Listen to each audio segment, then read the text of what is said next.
পরিস্থিতি আপনি মনে করেন কিনা যে প্রশাসনিক কোনো সমস্যা তৈরি হচ্ছে, কিংবা বিরোধী পার্টি থেকে যারা রয়েছে তারাও সমস্যা তৈরি করে, এরকম কোনো কিছু রয়েছে কিনা? এটা দ্বিতীয় প্রশ্ন। তৃতীয় হলো যে এবারের এই নির্বাচনে পরিবর্তিত পরিস্থিতি আপনি জয়ের ব্যাপারেই বা কতটুকু আশাবাদী?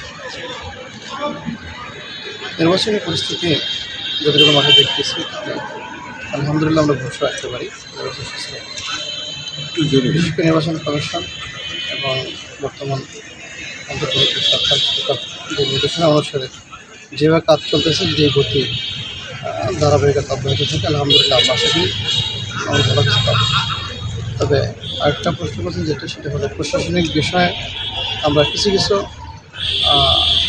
বিষয় ফলো করতেছি।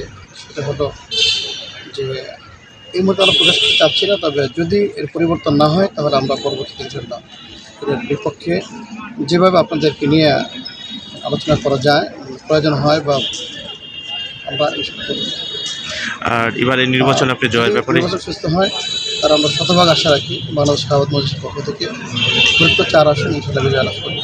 আর আপনি নির্বাচিত হলে কী প্রতিশ্রুতি আসলে সাধারণ ভোটারদের দিচ্ছেন আপনি?